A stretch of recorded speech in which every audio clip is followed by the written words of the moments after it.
இன்றைய தினம் ஒரு முக்கியமான அறிவிப்பு PLO சார்பாக வெளியிடப்பட்டிருக்கிறது.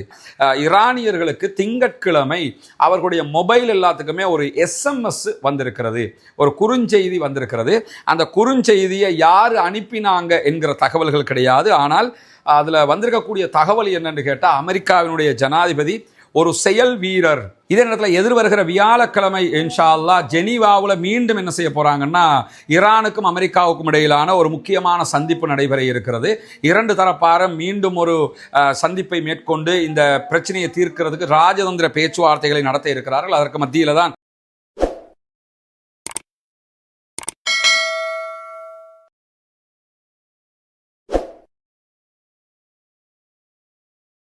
அஸ்ஸலாமு அலைக்கும் வரஹ்மத்துல்லாஹி வபரகாத்துஹு. அன்பிற்கினிய சகோதர சகோதரிகளே, நம் அனைவர் மீதும் ஏக இறைவனுடைய அமைதியும் கருணையும் உண்டாகட்டுமாக என்கிற உயரிய பிரார்த்தனைகளோடு, பாலஸ்தீனத்தினுடைய காசா பகுதிகளில் இஸ்ரேலிய ஆக்கிரமிப்பு இராணுவம் கடந்த 2 ஆண்டுகளுக்கு மேலாக நடத்தி வந்த மிகப்பெரிய யுத்த நிறுத்தமாக மாற்றப்பட்டு இன்றோடு 137வது நாட்களை நாம் தாண்டி கொண்டிருக்கக்கூடிய இந்த தருணத்தில் என்னவெல்லாம் நடக்கிறது, காசாவையொட்டிய சர்வதேச நிலப்பரப்பில் என்னவெல்லாம் நடக்கிறது என்கிற செய்திகளைத்தான் இன்னைக்கும் நம்ம பார்க்க இருக்கிறோம். இன்றைக்கு வெளியாகி இருக்கக்கூடிய தகவல்கள் பிரகாரம் இதுவரைக்கும் இன்றைய தினம் இஸ்ரேலிய ஆக்கிரமிப்பு இராணுவம் காசாவுக்குள் நடத்தி இருக்கக்கூடிய பயங்கரவாத தாக்குதல்கள் காரணமாக 4 அப்பாவிகள் கொல்லப்பட்டிருக்கிறார்கள், ஷஹீதாகி இருக்கிறார்கள் என்கிற செய்திகள் வெளியாகி இருக்கிற அதே நேரம் 20க்கும் மேற்பட்ட சகோதரர்கள் படுகாயம் அடைந்திருக்கிறார்கள் என்கிறது காசாவினுடைய சுகாதார அமைச்சகம்.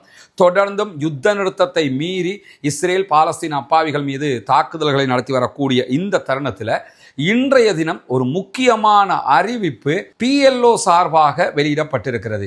PLOங்கிறது பாலஸ்தீன விடுதலை அமைப்பு. குறிப்பாக PLO தான் இன்னைக்கு இருக்கக்கூடிய பாலஸ்டைன் அத்தாரிட்டியை வழிநடத்தக்கூடியவங்களாக இருக்கிறாங்க.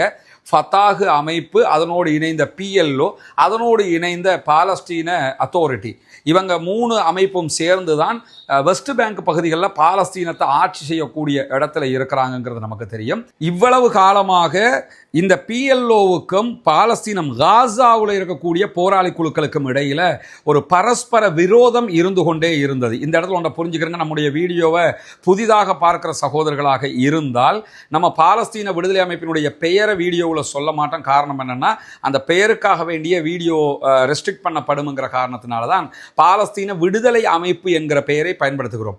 பாலஸ்தீன விடுதலை அமைப்புன்னு ஆக்சுவலி யாருக்கு சொல்லுவாங்கன்னா PLOவுக்கு தான் சொல்லுவாங்க. PLO என்று சொல்லும் போது வெஸ்ட் பேங்க்ல இருக்கக்கூடிய அமைப்புன்னு புரிஞ்சுக்கிறங்க. பாலஸ்தீன விடுதலை அமைப்புன்னு நான் சொல்லும் போது அது காசாவில் இருக்கக்கூடிய போராளி குழுக்கள் என்பதை புரிந்து கொள்ளுங்கள். காசாவில் இருக்கக்கூடிய போராளி குழுக்களுக்கும் நிஜமான PLOவுக்கும் இடையில பரஸ்பரம் விரோதங்களும் சண்டைகளும் நீண்டு வந்த நிலையில வெஸ்ட் பேங்க் பகுதிகளை PLO ஆட்சி செய்துக்கிட்டு இருந்தாங்க, பாலஸ்டைன் அத்தாரிட்டி என்கிற பெயரில். இதே நேரத்தில் காசாவை பாலஸ்தீன விடுதலை அமைப்புகள், போராளி குழுக்கள் தான் ஆட்சி செய்து கொண்டிருந்தார்கள். இன்ற வரைக்கும் அவர்கள் தான் ஆட்சி செய்து வரக்கூடிய நிலையில தான் இன்றைக்கு PLOவினுடைய நிர்வாக குழுவினுடைய ஜெனரல் செக்ரட்டரியாக தேர்வாகி இருக்கக்கூடிய அஸ்ஸாம் அல் அஹமது அவர்கள் வெளியிட்டிருக்கக்கூடிய ஒரு அறிவிப்பு அற்புதமான, அனைவராலும் பாராட்டு பெறக்கூடிய ஒரு அறிவிப்பாக இருக்கிறது. அதிலே அவர்கள் பாலஸ்தீனத்தின் காசாவில் செயல்பட்டு வரக்கூடிய போராளி குழுக்களில் யாரும் பயங்கரவாத அமைப்புகள் கிடையாது, அவர்களை பயங்கரவாத அமைப்புகள் என்று நாங்கள் ஒருபோதும் ஏற்றுக்கொள்ள மாட்டோம், அவர்கள் இஸ்ரேலிய ஆக்கிரமிப்புக்கு எதிராக போராடக்கூடிய போராளி குழுக்கள் தான் என்பதை அடித்து சொல்லியிருக்கிற அதே நேரத்தில் பாலஸ்தீன காசாவில் செயல்படக்கூடிய இந்த போராட்ட அமைப்புகள் ஆயுதத்தை கீழே வைக்க வேண்டும், சரணடைய வேண்டும், அவர்கள் இஸ்ரேலுக்கு எதிராக சண்டையிடக்கூடாது என்று சொல்லப்படுகிற எந்த காரணங்களையும் நாங்கள் ஏற்றுக்கொள்ள மாட்டோம் என்று சொல்லிட்டாங்க. இதில் நடக்கக்கூடிய ஒரு பெரிய நலவு என்னன்னு கேட்டால், இவங்க ஒரு பக்கமும் காசாவில் இருக்கக்கூடிய போராளி குழுக்கள் மறுபக்கமுமாக பிரிஞ்சு இருந்த காரணத்தினால தான் அமெரிக்காவுக்கும் இஸ்ரேலுக்கும் காசாவை ஒரு பிரித்தாளும் சூழ்ச்சியினூடாக அநியாயத்துக்கு மேல் அநியாயம் செய்வதற்கு வாய்ப்பாக இருக்கிறது. வெஸ்ட் பேங்க்ல இவ்வளவு அநியாயம் நடப்பதற்கும் அதுதான் காரணமாக இருக்கிறது. ஆனால் இப்ப இவங்க சொல்ற மாதிரி இருதரப்புமே இணங்கி செயல்படுவார்களாக இருந்தால், பாலஸ்தீனத்திட PLOவும் காசாவில் இருக்கக்கூடிய போராளி குழுக்களும் 2 பேரும் இணைந்து செயல்பட ஆரம்பித்து விட்டார்கள் என்றால் நிறைய பிரச்சனைகளுக்கு பாலஸ்தீனத்துக்குள்ளேயும் தீர்வு கிடைத்துவிடும். பிளஸ் பாலஸ்தீனம் தனிநாடாக அங்கீகாரம் பெற வேண்டும் என்கிற அந்த கோரிக்கையும் வலுப்படுத்தப்படும் என்பதையும் நம்ம புரிஞ்சுக்கிறோம். பாலஸ்தீனத்தினுடைய மக்கள் தொடர்ந்தும் அவதிப்பட்டு வரக்கூடிய நேரத்தில் தான் இந்த மகிழ்ச்சிகரமான செய்தி இன்றைக்கு வெளியாகி இருக்கிற அதே நேரத்தில் இன்றைய தினமும் ஈரான் தொடர்பாகவும் அமெரிக்கா தொடர்பாகவும் நிறைய செய்திகள் வெளியாகி கொண்டிருக்கிறது. குறிப்பாக ஈரானுடைய இஸ்பஹான் மாகாணத்தில் இருக்கக்கூடிய ஹொமைனி ஷாகர் என்கிற பகுதிகளில் திங்கட்கிழமை இடம்பெற்றிருக்கக்கூடிய ஒரு ஹெலிகாப்டர் விபத்து காரணமாக கடுமையான சேதங்கள் ஏற்பட்டிருக்கிறது. குறிப்பாக விமானத்தில் எத்தனை பேர் இருந்தார்கள் அல்லது அவர்களுடைய நிலை குறித்த எந்த உத்தியோகபூர்வமான செய்திகளும் இதுவரை வெளியாகவில்லை. ஏன்னா விமான விபத்து ஏற்பட்டிருக்கக்கூடிய பகுதிங்கிறது ஒரு மலைப்பாங்கான பகுதியாக இருக்கிற காரணத்தினால தான் அந்த தகவல்கள் வெளியாகவில்லை. ஆனால் இதுவரை வெளியாக இருக்கிற தகவல் பிரகாரம் இது ஒரு விபத்து தான் என்பதை ஈரானுடைய ஊடகங்களும் ஈரானுடைய பாதுகாப்பு தரப்பும் உறுதிப்படுத்தி இருக்கிறார்கள். மற்றபடி வெளிநாட்டு சதிகளால் இந்த விபத்து ஏற்படவில்லை என்பதையும் அவர்கள் தெளிவூட்டி இருக்கிறார்கள். எது எப்படி போனாலும் விமானத்தினுடைய கருப்பு பெட்டி இன்னும் கண்டெடுக்கப்படவில்லை. அப்படி கண்டெடுக்கப்பட்டால் தான் அதற்குரிய தீர்வுகள் கிடைக்கும். ஆனால் விமான விபத்தை பொறுத்தவரை ஈரான்ல பெரும்பாலும் தொழில்நுட்ப கோளாறுகளால் தான் நடைபெறுகிறது. ஈரானுடைய முன்னாள் ஜனாதிபதி இப்ராஹிம் ரைசி, முன்னாள் ஃபாரின் மினிஸ்டர் அப்துல்லாஹியன் போன்றவர்கள் பயணித்த ஹெலிகாப்டரும் இதே மாதிரி விபத்துக்குள்ளானது நமக்கு தெரியும். ஏன்னா அதெல்லாம் பழைய விமானங்கள், அதனுடைய பார்ட்ஸுகள் இல்லை, அது பெரிய பற்றாக்குறையாக அவர்களுக்கு இருக்கிற காரணத்தினால இது மாதிரி விபத்துக்கள் நடந்து கொண்டிருக்கக்கூடிய சூழல் தான் அங்கே நிலவுகிறது. இப்படியான சூழலில் தான் ஈரானியர்களுக்கு திங்கட்கிழமை அவர்களுடைய மொபைல் எல்லாத்துக்குமே ஒரு எஸ்எம்எஸ் வந்திருக்கிறது, ஒரு குறுஞ்செய்தி வந்திருக்கிறது. அந்த குறுஞ்செய்தியை யார் அனுப்பினாங்க என்கிற தகவல்கள் கிடையாது. ஆனால் அதில் வந்திருக்கக்கூடிய தகவல் என்னன்னு கேட்டால், அமெரிக்காவினுடைய ஜனாதிபதி ஒரு செயல் வீரர், அவர் வாய்ச்சொல்லில் வீரர் அல்ல, அவர் ஒரு செயல் வீரர், பொறுத்து கொள்ளுங்கள் என்று சொல்லி போடக்கூடிய அந்த செய்தியில் நீங்கள் போராட்டம் நடத்துகிறவர்களுக்கு சாதகமான செய்திகள் நடைபெறும் என்பதைத்தான் அந்த எஸ்எம்எஸ்ல குறிப்பிட்டிருக்கிறார்கள். அமெரிக்கா அதிபரை மேற்கோள் காட்டித்தான் இந்த எஸ்எம்எஸ் போடப்பட்டிருக்கு. அப்படின்னால என்ன அர்த்தம் என்று கேட்டால், அமெரிக்காவுடைய ப்ராக்சிஸ் தான் ஈரானில் இருக்கக்கூடிய எல்லா மொபைல்களுக்கும் இந்த எஸ்எம்எஸ் அனுப்பி இருக்க வேண்டும். ஏற்கனவே போராட்டம் நடத்திக்கிட்டு இருந்த போராட்டக்காரர்களுக்கு அமெரிக்க அதிபர் டொனால்ட் ட்ரம்ப் என்ன சொன்னார்னா, போராடி கொண்டே இருங்க, உதவி வந்துக்கிட்டே இருக்கு, நாங்கள் உங்களோட இருக்கிறோம்னாரு. கடைசியில் போராட்டத்தை அடிச்சு நொறுக்கி அடக்கிட்டாங்க ஈரானுக்குள்ள. அமெரிக்காவால் ஒன்றுமே செய்ய முடியாமல் போயிடுச்சு. அந்த போராட்டக்காரர்களுடைய நினைவாக நேற்றைய தினம் சில இடங்களில் ஈரானில் ஆர்ப்பாட்டங்கள், மாணவர் போராட்டங்கள் நடைபெற்றது. அந்த நேரத்தில் இந்த எஸ்எம்எஸ் அனுப்புகிறாங்க. அதாவது உங்களுக்கு குண்டு போட்டு ஈரானோட சண்டை பிடிக்க முடியும்னா அதை பண்ணணும், அதை விட்டு போட்டு அது பண்ணுறது எவ்வளோ டேஞ்சருங்கிறது அவங்களுக்கு தெரிஞ்சதுனால என்ன பண்ணுறாங்கன்னா, தொடர்ந்து இப்படியான ஒரு செயல்பாடுகளை அவர்கள் மேற்கொண்டு வரக்கூடிய காட்சியை நம்ம பார்க்க முடியும். இதே நேரத்தில் ஈரான் மீது ஒரு யுத்தம் நடத்தப்பட்டால் புரட்சிகர காவலர் பிரிவு IRGCயினுடைய தலைமையகம், அணுசக்தி நிலையங்கள், அதே போன்று பலிஸ்டிக் ஏவுகணை தயாரிக்கக்கூடிய இடங்கள் போன்றவற்றை நாங்கள் இலக்கு வைத்து தாக்குதல் நடத்துவோம் என்கிற செய்திகளை தொடர்ந்து அமெரிக்கர்கள் சொல்லி வரக்கூடிய காட்சிகளையும் நம்ம பார்க்க முடிகிற நேரம். இதே நேரத்தில் எதிர்வருகிற வியாழக்கிழமை இன்ஷா அல்லாஹ் ஜெனீவாவில் மீண்டும் என்ன செய்ய போகிறாங்க, ஈரானுக்கும் அமெரிக்காவுக்கும் இடையிலான ஒரு முக்கியமான சந்திப்பு நடைபெற இருக்கிறது. இரண்டு தரப்பாரும் மீண்டும் ஒரு சந்திப்பை மேற்கொண்டு இந்த பிரச்சனையை தீர்க்கிறதுக்கு ராஜதந்திர பேச்சுவார்த்தைகளை நடத்த இருக்கிறார்கள். அதற்கு மத்தியில் தான் தற்போது வரைக்கும் அமெரிக்காவினுடைய USS ஆபிரகாம் லிங்கன் உள்ளிட்ட 13 விமானம் தாங்கி தாக்குதல் கப்பல்கள் மத்திய கிழக்குக்கு வந்திருக்கின்றன. கிழக்கு மத்திய தரை கடலை நோக்கி USS ஜெரால்டு ஃபோர்ட் வந்து கொண்டிருக்கிறது என்கிற செய்திகள் வெளியாகி கொண்டிருக்கிறது. அமெரிக்கா தன்னுடைய இராணுவத்தை தொடர்ந்து குவிச்சு கொண்டிருக்கக்கூடிய சூழலில் தான் நீடித்த ஈரானுடைய யுத்தம் குறித்து பென்டகன் கடுமையான ஒரு எச்சரிக்கையை விடுத்திருக்கிறது. ஈரானுக்குள்ள ஒரு யுத்தம் ஆரம்பித்து நீண்ட நெடிய காலம் யுத்தம் பண்ண போனோம்னா அமெரிக்காவுக்கு குண்டுகள் பற்றாக்குறை, ஆயுத பற்றாக்குறை ஏற்பட வாய்ப்பு இருக்கிறது. அதே நேரத்தில் ஈரானுடைய பதிலடியும் கடுமையாக இருக்க வாய்ப்பு இருக்கிறது என்று வால் ஸ்ட்ரீட் ஜேர்னல் வெளியிட்டிருக்கக்கூடிய செய்திகளில் அமெரிக்க அதிபர் டொனால்ட் ட்ரம்புக்கு அமெரிக்காவுடைய அதிகாரிகளே இந்த தகவலை சொல்லி இருக்கிறார்கள் என்கிற செய்திகளும் வெளியாகி இருக்கக்கூடிய சூழல் தான். அமெரிக்க அதிபர் டொனால்ட் ட்ரம்ப் நேற்று என்ன சொன்னார்னு சொன்னா, எங்களுக்கு ஈரான் மீது யுத்தம் நடத்த வேண்டாம், ஈரானோட சண்டைக்கு போக வேணாம்னு சொல்லி எங்களுடைய இராணுவ தளபதி எங்கேயும் சொல்லலைன்னாரு. ஆனால் ஈரானுடைய யுத்தம் தொடர்பாக அமெரிக்காவுடைய இராணுவ தளபதி ஆல்ரெடி 2-3 டேஸ்க்கு முன்னாடி என்ன சொல்லிட்டாருன்னு கேட்டால், ஈரானோடு சண்டை பிடிப்பது சாதாரணமான விஷயம் அல்ல, அது மிகப்பெரிய ஆபத்தை நமக்கு உண்டாக்கும், எனவே அந்த யுத்தத்தை நம்ம தவிர்த்து கொள்ளணும் என்கிற கோரிக்கையை தான் அவர் முன் வச்சிருந்தாரு. இப்போ அமெரிக்க அதிபர் வந்து என்ன சொல்றாருன்னா, அப்படி எதுவுமே எங்க இராணுவ தளபதி பேசலங்கிறாரு. பேசினது அவர் பேசினது அவர் தான் இல்லைன்னு சொல்லணும். அதுவும் அவர் இல்லைன்னு சொல்ல முடியாது. நான் அந்த கருத்தில் சொல்லவில்லை, நான் இந்த கருத்தில் தான் சொன்னேன்னு தான் சொல்லணும். ஆனால் அவர் அவர் எதுவுமே பேசல. அமெரிக்க அதிபர் என்ன சொல்றாருன்னு கேட்டா இல்ல அவர் அது அப்படிப்பட்ட எதுவுமே சொல்லலைங்கிறாரு. எனவே அமெரிக்க அதிபருக்கு தெளிவாக அமெரிக்காவினுடைய இராணுவ தளபதியை ஈரானோடு சண்டையிடுவது ஆரோக்கியம் அல்ல, அது மிகப்பெரிய இழப்பை நமக்கு தரும்ங்கிறத தெளிவாக சொல்லி இருக்கிறாருங்கிறது மட்டும் திட்டவட்டமாக தெரிகிறது.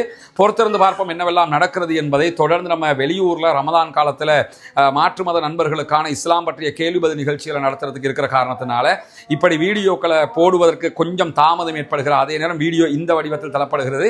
இவற்றையும் கொஞ்சம் பொறுத்துக் கொள்ளுங்கள் சகோதரர்களை. தொடர்ந்து நம்ம இடைவிடாமல் இந்த தகவல்களை கொண்டு வந்து சேர்க்க வேண்டும் என்பதுதான் நம்முடைய தேவையாக இருக்கிறது. எனவே பாலஸ்தீனம் வெற்றி பெற வேண்டும், பாலஸ்தீனம் சுதந்திரம் அடைய வேண்டும், பாலஸ்தீன மக்களும் நம்மை போன்று நிம்மதியானவர்களாக மாற வேண்டும், வாழ வேண்டும் என்கிற உயரிய பிரார்த்தனைகளோடு பாலஸ்தீன அப்பாவிகளுக்காக தொடர்ந்தும் ஜனநாயக ரீதியாக குரல் எழுப்புவோமாக. தொடர்ந்து இணைந்திருங்கள் ரஸ்மின் மயசி நியூஸ் மற்றும் ரஸ்மின் டாக்ஸ் ஆகிய 2 சேனல்களோடு மார்க்கம் மற்றும் சமூக விவகாரங்கள் இது போன்ற சர்வதேச செய்திகளை உடனுக்குடன் உங்களுக்கு கொண்டு வந்து தருவதற்கு தயாராக இருக்கிறோம். நமக்கெல்லாம் தெரியும், கடந்த ரமலானுடைய மாதத்தில் இஸ்லாத்தை ஏற்றுக்கொண்ட ஒரு 14 குடும்பங்களுக்கான வீடுகளை கட்டுகிற ஒரு பணியை நம்ம ஆரம்பிச்சிருந்தோம். அல்லாஹ்வினுடைய உதவியால் நீங்கள் செய்த தான தர்மங்கள் ஜகாத் நிதிகளால் அல்ஹம்துலில்லாஹ் 5 குடும்பங்களுக்கான வீடுகள் முழுமையாக கட்டி கொடுக்கப்பட்டு அவர்களுடைய கைகளிலேயே ஒப்படைக்கப்பட்டு விட்டது.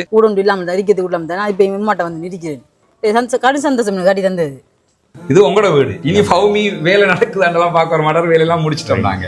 சரிதானே? உங்களுக்கு எப்படிமா சந்தோஷமா? நிறைய பேருக்கு உதவி செஞ்சிருக்காங்க, அவங்களுக்கு என்ன சொல்ல நினைக்கிறீங்க? துவா செய்யுங்க சரியா?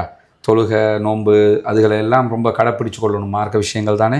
அல்லாட்ட நம்ம உலகத்துக்கு எங்களால் முடிஞ்சதை நாங்கள் செஞ்சிட்டோம், மறுமைக்கு நீங்கள் தான் தேடிக்கொள்ளணும். சரிதானே? இந்த வீடு கட்டி முடிஞ்சதோடு நாங்கள் வர்றோம். அவங்களோட மனைவி வந்துட்டாங்க வீட்டுக்கு. கேட்கும்போது என்ன சொன்னாருண்டா, நான் இதுக்குத்தான் நினைப்பேன், அந்த வீடு நீங்கள் கட்டி தந்துட்டீங்க, எனவே நாங்கள் இனி சந்தோஷமாக இருப்போம். என் பிள்ளைகள் இப்போ நிம்மதியாக பழக்கக்கூடிய அளவுக்கு நிம்மதியாரி அல்லாஹ் அவங்களோட எண்ணங்களை பேசாக்குவான் இன்ஷா அல்லாஹ். ரொம்ப மகிழ்ச்சியான தருணங்களாக அந்த தருணங்கள் இருந்தது. காரணம் என்னன்னா, இஸ்லாத்தை புனிதமிக்க வாழ்க்கை நெறியாக அவர்கள் ஏற்றுக்கொண்டிருக்கிறார்கள். ஏற்றுக்கொண்டவர்களுக்கு ஒரு வாய்ப்பாக அவர்களுடைய வறுமை நிலையை போக்கும் விதமாக இந்த சந்தர்ப்பம் அமைந்திருந்தது. அந்த அடிப்படையில் மீதமுள்ள 9 குடும்பங்களுக்கான வீடுகளை கட்ட வேண்டிய தேவை நமக்கு இருக்கிறது. நம்ம ஒட்டுமொத்தமாக கோடிக்கணக்கில் காசை கொண்டு வந்து வச்சு இந்த பணிகளை பண்றது இல்லைங்கிறது உங்களுக்கு தெரியும். நம்முடைய வீடியோவை பார்க்கக்கூடிய மக்களுக்கு கன்வே பண்றோம். அந்த மக்கள் தரக்கூடிய பொருளாதாரத்தை கொண்டுதான் இந்த வேலைகளை நம்ம செஞ்சுக்கிட்டு இருக்கிறோம். குறிப்பாக இந்த பணிகளுக்காக 100 ரூபாய் 200 ரூபாய் 500 ரூபாய் 1000 ரூபாய் என்று சின்ன சின்ன தொகைகளை கூட தந்து உதவிய பெருமனது கொண்ட சகோதர சகோதரிகளை நம்ம பார்த்திருக்கிறோம். அதே மாதிரி லட்சங்களில் உதவி செய்த சகோதர சகோதரிகளையும் பார்த்திருக்கிறோம். ஒவ்வொருத்தருக்கு எவ்வளவு முடியுமோ அந்த அடிப்படையில் நமக்கு அதை தந்து உதவி இருக்கிறார்கள். அதன் அடிப்படையில் தான் 5 வீடுகள் கம்ப்ளீட்டடாக நம்ம கட்டி கொடுத்திருக்கிறோம் அல்ஹம்துலில்லாஹ். இப்போது நம்ம இருக்கக்கூடிய இந்த பகுதிகளில் 4 வீடுகள் கட்டுவதற்குரிய ஏற்பாடு நடந்து கொண்டிருக்கிறது. 2 வீடுகளுக்கான அத்திவாரம் போட்டிருக்கிறோம். இந்த அத்திவாரம் தித்வா புயல் வர்றதுக்கு முன்னாடி போட்டது. புயல் வந்ததோடு அந்த புயல் பணிகள் அந்த வேலைகளால் நமக்கு இதெல்லாம் நிறுத்தி இருந்தோம். அதனால தான் நம்ம விளம்பரங்களும் அது தொடர்பாக எங்கேயுமே போடலை. தற்போது புனிதமிக்க ரமலானுடைய மாதத்தை அடைந்திருக்கிறோம். நபிகள் நாயகம் ஸல்லல்லாஹு அலைஹி வஸல்லம் அவர்கள் காற்றை விட வேகமாக ரமலானிலே தர்மங்களை செய்வார்கள், தான தர்மங்களை அள்ளி கொடுப்பார்கள் என்கிற நபிமொழிகளை சஹீஹுல் புகாரி முஸ்லிம் உள்ளிட்ட நபிமொழி கிரந்தங்களில் நம்ம பார்க்கிறோம். ஏன்னா அவ்வளவு அதிகமாக ரசூலுல்லாஹ் தான தர்மங்களை செய்து கிடைக்கிறதையெல்லாம் கொடுத்து நன்மைகளை சேகரித்துக் கொள்வார்கள். அதே நேரத்தில் அல்லாஹு தஆலா திருமறை குர்ஆன்ல ஜகாத்து பெறுகிற கூட்டத்தினரை பற்றி 8 கூட்டத்தினருக்கு நீங்கள் ஜகாத்து வழங்க முடியும் என்று சொல்லும்போது அதிலே ஒரு கூட்டத்தினராக முஅல்லஃபத்துல் குலூப், இஸ்லாத்தின் பால் உள்ளங்கள் ஈர்க்கப்படுகிறவர்கள் என்கிற ஒரு பிரிவினரையும் நமக்கு காட்டி தருகிறான். எனவே இஸ்லாத்தை ஏற்றுக்கொள்ளுகிற சகோதரர்களுக்காக ஜகாத்து நிதிகளை கொடுக்க வேண்டியது கடமையாக இருக்கிறது. ரமலானுடைய காலத்திலே ஜகாத்துகளை கணக்கு பார்த்து ஏழை எளிய மக்களுக்கு கொடுக்குகிற சகோதரர்கள் இந்த பணிக்காகவும் ஒரு போர்ஷனை ஒதுக்குங்க. உங்களால் முடிஞ்ச ஒரு தொகையை முன்னால் தெரிகிற நம்முடைய ஹியூமனிஸ்ட் பீப்புள் ஆர்கனைசேஷன் என்கிற ஆர்கனைசேஷன் அக்கௌண்ட்டுக்கு நீங்கள் வைப்பிலிட முடியும். அதே நேரத்தில் வெளிநாடுகளில் இருக்கக்கூடிய சகோதரர்கள் இந்த குறித்த அக்கௌண்ட்டுக்கு வைப்பிலிட முடியாது என்று சொல்லுகிற போது அதில் முன்னாடி தெரிகிற என்னுடைய வாட்ஸ்அப் நம்பருக்கு நீங்கள் தொடர்பு கொள்ள முடியும். உங்களுக்கு எப்படி நீங்கள் பணம் அனுப்பணும் என்கிற வழிமுறைகளை நம்ம லீகலாக சொல்லித் தருவதற்கு கடமைப்பட்டிருக்கிறோம். எனவே நாமே ஆரம்பித்த பணி நாமே முடிக்க வேண்டும் வேண்டும் என்கிற அடிப்படையில் நம்ம அத்தனை பேரும் சேர்ந்து 1000 ரூபா 2000 ரூபா லட்சங்கள் என்று எது நம்மளால் முடியுமோ அதை போட்டு இன்னும் ஒரு 9 வீடுகள் கட்டி முடிக்க வேண்டி இருக்கிறது. இந்த பணியில் அத்தனை பேரும் இணைந்து கொள்ளுங்கள். உங்களுடைய ஜகாத்து தான தர்மங்களை ரமலானுடைய காலத்திலே இதற்காக வழங்குங்கள். வாரி வழங்குகிற போது நாளை மறுமையிலே அல்லாஹு தஆலா உயர்தரமான ஜன்னத்துல் ஃபிர்தௌஸிலே உங்களுக்கான அழகான ஒரு வீட்டை தருவதற்கு காத்து கொண்டிருக்கிறான். ஏழை எளிய மக்களுக்காக உழைப்போம், அவர்களுக்காக கொடுப்போம். நாளை மறுமையில் நிரப்பமான கூலிகளை பெற்றுக்கொள்வோம். எனவே இதற்காக உதவி செய்யுங்கள் என்கிற பணிவான கோரிக்கையோடு முடித்துக் கொள்கிறேன்.